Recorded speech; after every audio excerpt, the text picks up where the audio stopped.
महाराष्ट्र. आदरणीय वंदनीय हिंदू हृदय सम्राट बाळासाहेबजी ठाकरे साहेब म्हणायचे, तुमची निष्ठा तिकिटावरती आहे की पैशावरती आहे.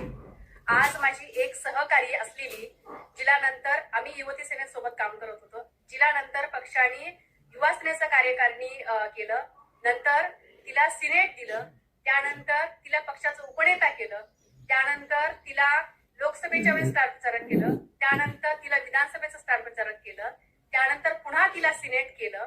इतकं सगळं असून सुद्धा ती आज म्हणजे जड अंतकरणाने मला जावं लागते. अरे इच्छा खरंच हसायलाच येतं मला त्यांचं जड अंतकरणाने. खरं तर मला व्हिडिओच्या मार्फत मला आदित्य साहेब आणि उद्धव साहेबांना सांगायचंय की काय तुम्ही त्या लोकांवरती अन्याय केला हो एवढं सगळं करून. हे मी तुम्हाला सगळं फोनवरती आणि भेटल्यावर पण सांगू शकले असते, पण मला एवढे फोन येत आहेत की ताई असा अन्याय पक्षाने आमच्यावरती पण करावा. म्हणून माझ्यासह सगळ्यांचं एकच म्हणणं आहे की साहेब, की जेवढा तिच्यावरती केला ना किंवा अन्य लोकांवरती केला ना तेवढा करू नका, थोडासा अत्याचार आमच्यावरतीही करा. अर्थात ह्या सगळ्या निवडणुका संपल्याच्या नंतर जेव्हा पक्षाला काहीतरी द्यायची वेळ असते त्यावेळेला आम्ही सगळेजण देतोय.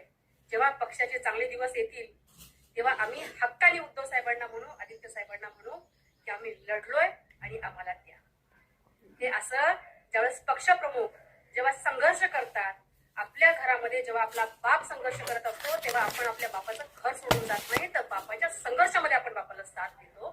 तसंच मला या व्हिडिओच्या मार्फत सांगायचं आहे की प्रत्येक शिवसैनिकांनी आपले कुटुंब प्रमुख असलेले उद्धव साहेब, आदित्य साहेब हे संघर्ष करत आहेत आणि या संघर्षाच्या काळामध्ये आपण प्रत्येकाने त्यांच्यासोबत उभं राहिलं पाहिजे, एवढंच मला वाटतं. इतकंच. जय महाराष्ट्र.